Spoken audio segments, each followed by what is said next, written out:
एक बार की घटना है, आगमों में वर्णन मिलता है। सगर चक्रवर्ती के पूर्व भव में, जो दूसरे चक्रवर्ती हुए भरत चक्रवर्ती के बाद, अजितनाथ भगवान जी के काल में, पूर्व भव में वो राजा जयसेन थे और उनकी रानी जयसेना। दो पुत्र हुए, रतिसेन और धृतिसेन। तो दोनों पुत्र खूब प्रिय थे राजा को, पर अचानक कुछ घटना होती है और जिसमें रतिसेन की आयु समाप्त हो जाती है, जीवन अंत हो जाता है। और इससे वैराग्य को प्राप्त होकर राजा जयसेन अपने मित्र राजा मारुत के साथ में दीक्षा ग्रहण कर लेते हैं। दीक्षा ग्रहण करते हैं और दीक्षा ग्रहण करने के बाद दोनों ही खूब अच्छा तप करते हैं। तप के प्रभाव से पहले जो राजा जयसेन थे वो मुनि बन गए। वो अच्युत स्वर्ग में 22 सागर के महाबल नाम के देव होते हैं। और जो राजा मारुत मुनि बन गए, वे भी दीक्षा के बाद में तप करके उसी स्वर्ग में मणिकेतु नाम के देव होते हैं कुछ समय बाद में। अब दोनों के बीच में ये संवाद होता है कि मणिकेतु कहता है कि आपके पीछे पीछे हम भी मुनि हुए, आपने हमारा उपकार किया था और हम भी इधर आए हैं। तो महाबल कहता है कि जब हम पृथ्वी लोक पर अवतरित हो पुनः, और अगर हम मोक्ष मार्ग में अग्रसर ना हो पाए, तो उस वक्त आप हमें प्रेरणा करना, संबोधन देना, उद्बोधन देना कि जिस वजह से हम संसार में भटक ना जाए और अपने मोक्ष मार्ग को प्रशस्त कर सके, शुद्ध अवस्था को प्राप्त हो सके, सिद्ध अवस्था को प्राप्त हो सके। अब महाबल का जो जीव था वो च्युत होकर, स्वर्ग से च्युत होकर भरतखंड का, जम्बूद्वीप भरतखंड का द्वितीय चक्रवर्ती 70 लाख पूर्व की आयु वाला सगर चक्रवर्ती बनता है। अजितनाथ भगवान के काल में हुए थे। 70 लाख पूर्व की आयु वाला सगर चक्रवर्ती बनता है। अब बहुत समय हो गया, लेकिन चक्रवर्ती को कोई वैराग्य नहीं। अपने 8000 पुत्रों के अंदर वो ऐसा उलझा के बाहर आने का नाम तक नहीं। बस अपने पुत्रों के साथ में इतना मोह था पुत्रों से कि बस पूछो मत। एक दिन उनके पुत्रों ने कहा कि पिताजी हमें कुछ काम दीजिए। बोले हम कब तक बैठे बैठे आपकी रोटियां तोड़ते रहे मुफ्त की।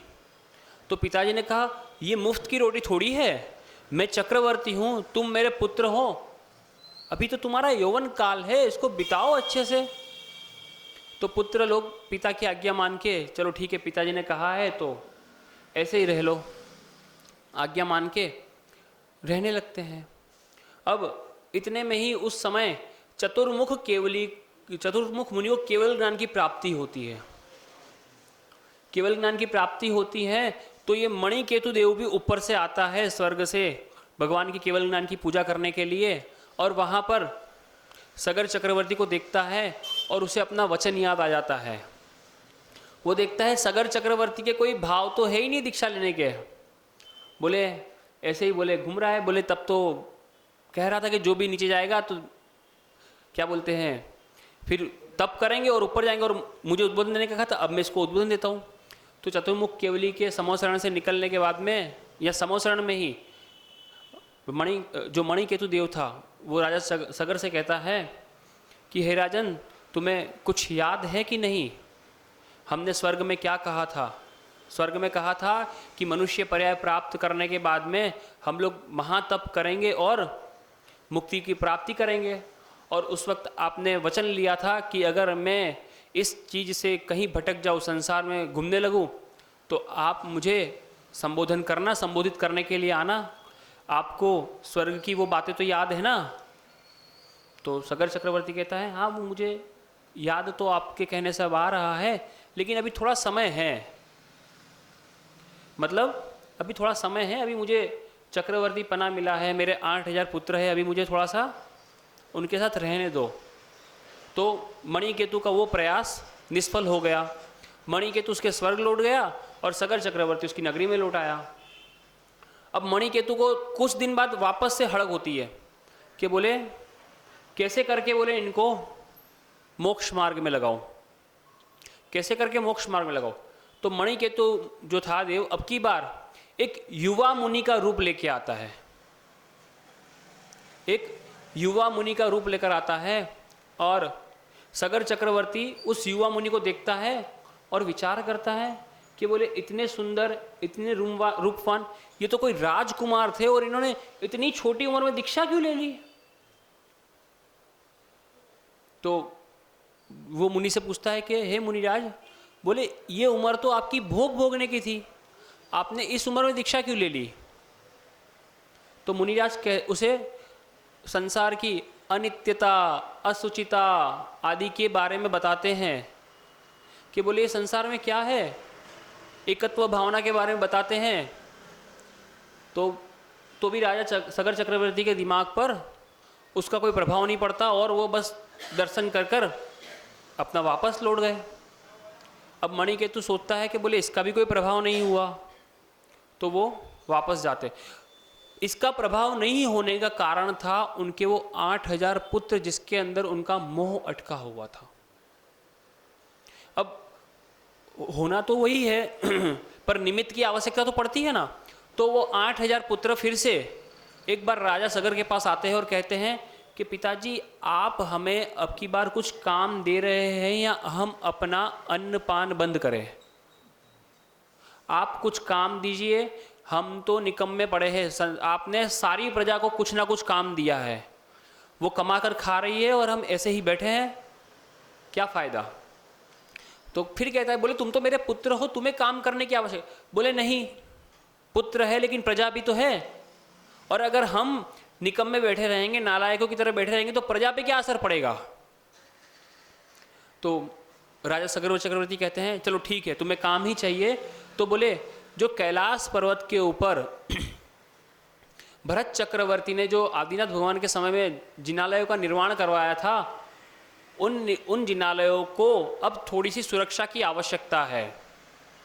तो बोले तुम एक काम करो, उन जिनालयों के आसपास गहरी खाई खोद दो और उसमें जो गंगा नदी का जो प्रवाह है उसके अंदर प्रवाहित करवा दो, तो जिससे वो पर्वत के ऊपर जो जिनालय है भगवान का वो सुरक्षित हो जाएंगे। तो वो 8000 पुत्र पिता की आज्ञा को सिर पर रखकर जाते हैं और खाई खोदने का काम चालू करते हैं। अब कहीं पर वर्णन मिलता है कि वहाँ से यक्ष आया, और एक वर्णन ऐसा मिलता है कि जो मणिकेतु जो देव था उसको अवधि ज्ञान के माध्यम से फिर जानकारी हुई कि उसके जो 8000 पुत्र हैं वो वहाँ पर वो काम कर रहे हैं, अब एक अच्छा मौका है। तो वो मणिकेतु जो देव था वो विद्याधर सर्प का रूप धरकर आता है और एक फुंकार मारता है जिससे सैकड़ों जीवों का घात हो जाए, पर वो अपनी विद्या के बल से फुंकार मारता है और वो सारे के सारे 8000 पुत्रों को कील देता है। एक वर्णन मिलता है कि 8000 पुत्रों को यक्ष ने मार दिया, पर ये दूसरा वर्णन मिलता है कि 8000 पुत्रों को यक्ष ने, जो मणिकेतु देव था, उसने अपनी सर्प की फुंकार से उन 8000 पुत्रों को किल दिया, किलित कर दिया। अब वो मणिकेतु जो देव था उन पुत्रों को किलित करने के बाद में राजा सगर चक्रवर्ती के पास जाता है एक ब्राह्मण का रूप बना के, और खूब रोता है, खूब नाटक करता है। बोले आपके होते हुए क्या हो गया, मेरा एक का एक पोता था, उसको ये उठा कर ले गया, बोले मैं उसके बिना जी नहीं सकता, वो मेरा सहारा था। तो राजा सकर चक्रवर्ती बोलता है कौन ले गया। बोले आप तो इतने महाबली हो, आपके होते हुए मैं कमजोर, मेरे पोते को वो उठा कर ले गया। तो राजा सगर चक्रवर्ती कहता है कि कौन है वो जिसने तेरे पोते को ले लिया, मैं उससे वापस लगे। तो बोले काल ने मेरे पोते को अपने साथ में लेकर चला गया, काल। तो सगर चक्रवर्ती हंसता है, बोले काल के आगे तो कोई जीत सका है क्या। बोले मैं भी कहाँ से जीत सकता हूँ। बोले अब आपकी उम्र है, आप दीक्षा ग्रहण करो और अपने जीवन का निर्वाह करो, काहे को पोते के मोह माया में अटके हुए हो। तो ब्राह्मण कहता है जैसी आपकी आज्ञा, लेकिन एक समाचार दुख का मेरे पास और है। बोले मैं जब नगर में आ रहा था तब मैंने ये सुना कि सगर चक्रवर्ती के जो 8000 पुत्र थे वो वहाँ पर कैलाश पर्वत पर खाई खोदने गए थे। वहाँ पर विषैले सर्प की फुंकार से उन 8000 के 8000 पुत्रों को भी काल ने अपने ग्रसित कर लिया। तो अब आपको क्या करना चाहिए? आपने मुझे तो सलाह दी कि आप दीक्षा ग्रहण करो, काहे को लफड़े में गिर रहे हो, अब आपको क्या करना चाहिए? तो ये सुनते ही राजा सगर चक्रवर्ती चक्कर खाके यानी कि अचेत हो जाता है, बेहोश हो जाता है। होश में आता है तो विचार करता है कि ब्राह्मण बिल्कुल ठीक कह रहा है, मैंने उसे तो सलाह दी पर मैं इस अनित्य संसार के अंदर इन 8000 पुत्रों के मोह के अंदर अटका हुआ हूं। वैसे तो पुत्र बहुत थे पर इन 8000 से कुछ अधिक स्नेह था, क्योंकि 96,000 रानियां होती है, ठीक है ना, चक्रवर्ती की 96,000 रानियां होती है, पर इन 8000 पुत्रों से मोह बहुत अधिक था। तो वो क्या करता है, अपने पुत्र भगीरथ को रास देता है और चतुर्मुख केवली के समोसरण में जाके ही, मतलब उनके सामने जाकर ही दीक्षा ग्रहण करता है। अब जो ब्राह्मण था वो पुनः देव के रूप में जाकर वो जो 8000 पुत्रों को जो किलित कर दिया था उनको मुक्त करता है और उन्हें सारा वृतांत सुनाता है और उनसे कहता है कि अब आप जाके अपनी राज्य लक्ष्मी को भोगो। तो वो पुत्र कहते हैं कि जिसको हमारे पिता ने वमन के समान छोड़ दिया अनित्य मानकर, उसको हम किस प्रकार से ग्रहण करें? बोले हम भी जाएंगे और दीक्षा लेंगे। तो वे 8000 पुत्र भी दीक्षा ग्रहण करते हैं। अब वो जो मणिकेतु देव था ना, वो मुनि सगर के पास में जाते हैं और उनसे सारे विवरण की बात करते हैं और उन्हें बताते हैं और क्षमा याचना करते हैं। तो मुनिराज कहते हैं कि आपने तो 3-3 बार मेरी आंख खोलने की प्रयास करी, लेकिन मैं ही मूर्ख था, मूढ़ था, मोह से ढका हुआ था, क्योंकि मोह है न समृतम ज्ञानम स्वभावम लभते नहीं।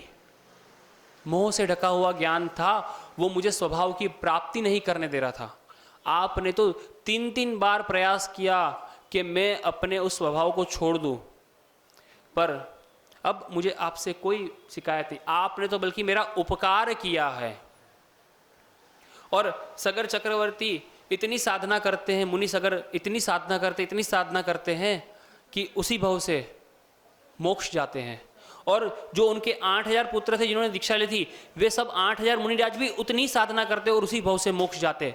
ये वर्णन मिलता है कथा कोश के अंदर। अब एक मान्यता जो लोगों के अंदर प्रचलन है, आज उसका खंडन करेंगे। जो अन्य संप्रदाय है उनके अंदर वर्णन मिलता है कि शिव जी के जटा में से गंगा निकली और भगीरथ उनको लेकर पृथ्वी पर आए।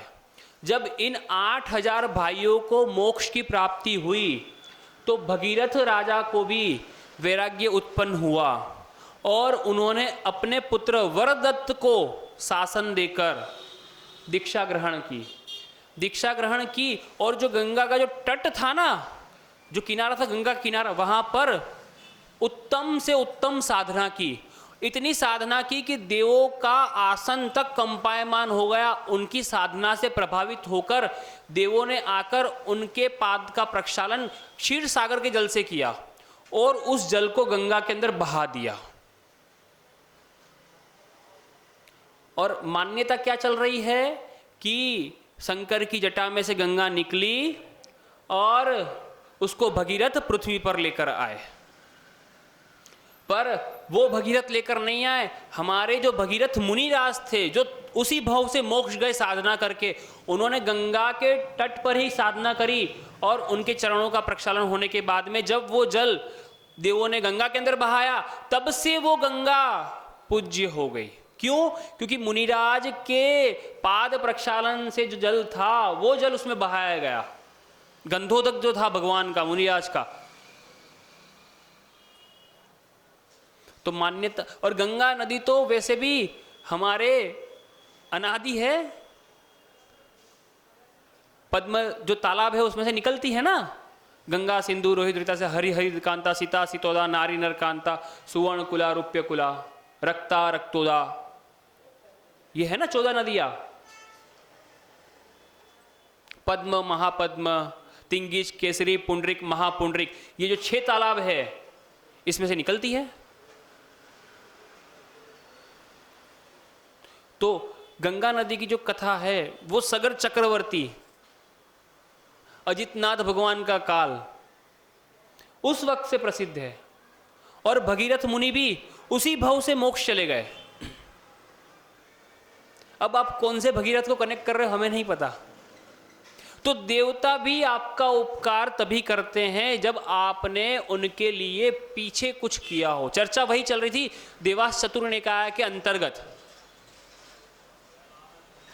कोई देवता फ्री नहीं है कि आपके पास आके आपके उपकार ऐसे ही करने लगेगा, क्योंकि जो अमूमन सम्यक दृष्टि जो देव होते हैं वो व्यस्त होते हैं कहाँ पर, भगवान के समोसरण में, भगवान के 5 कल्याणक में, नंदीश्वर द्वीप में भगवान की अकृत्रिम चेतारियों की पूजन करने में, पंचमेरु की वंदना करने में, वहां पर व्यस्त होते हैं। अपने भोगों में कम होते हैं। भोगों की चर्चा क्यों करें, हम तो योग की चर्चा करेंगे। योगी है तो योग की चर्चा करेंगे, आप भोगी हो तो भोग की चर्चा कर रहे हो। हम तो यही कहेंगे कि वो भगवान के 5 कल्याणक करने में इतने मशगूल होते कि उन्हें आपकी याद क्यों आए। सगर चक्रवर्ती की याद भी उनको तब आई जब वो भगवान के केवल ज्ञान की पूजन करने आए, तब वो काहे को आपके पीछे अपना समय व्यर्थ बर्बाद करें। अपने भोगों में मस्त हो ना हो, वो योग में जरूर मस्त होते हैं। और सम्यक दृष्टि देवताओं की बात कर रहा हूं मैं, और किसी की चर्चा नहीं कर रहा, क्योंकि विषय सम्यक दर्शन को लेकर ही चल रहा है, मोक्ष मार्ग को लेकर ही चल रहा है, तो चर्चा सारी उसके रिगार्डिंग ही होगी। तो देवता ने उपकार किया क्योंकि पिछले भव में उन्होंने उपकार किया था। किस प्रकार से, संवेग प्राप्त करने के लिए, संसार शरीर और भोग से भय प्राप्त कराने के लिए, कि संसार शरीर और भोग अनित्य है, अशुचि है, पाप के बीज है। अभी तो सुख लग रहा है पर इसके भोगने के बाद में अंत में तो दुख ही आएगा। ये पापानुबंधी पुण्य के कारण बन जाएंगे। जो हमारा पुण्य है उससे संसार शरीर और भोग प्राप्त हुआ है, अगर इसका दुरुपयोग करा तो ये पाप का अनुबंध करवाएंगे। ऐसा उसका उपकार किया था कि तू इससे पाप का अनुबंध ना कर, मेरे साथ चल और दीक्षा ग्रहण कर ले, पुण्य का अनुबंध कर, इस पुण्य को पुण्य के बांधने में उपयोग कर, ऐसा उपकार किया था।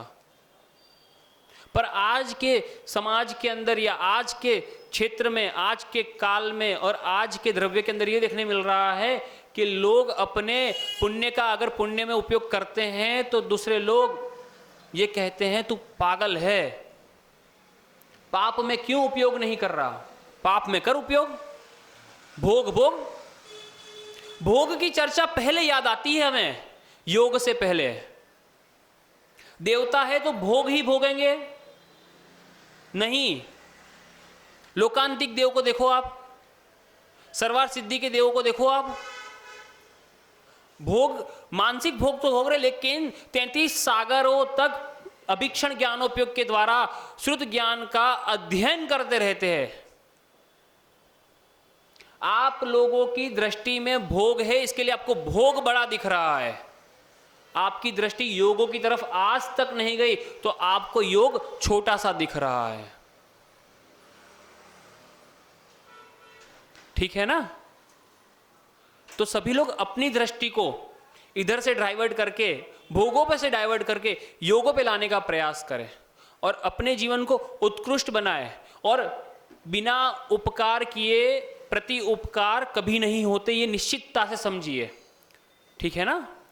इन्हीं विचारों के साथ में अपनी वाणी को विराम देता हूँ। पूज्य गुरुवर से निवेदन करेंगे कि वे भी अपनी अमृत वाणी से हम सबका मोक्ष मार्ग प्रशस्त करें। बोले देवादिदेव श्री आदिनाथ भगवान की।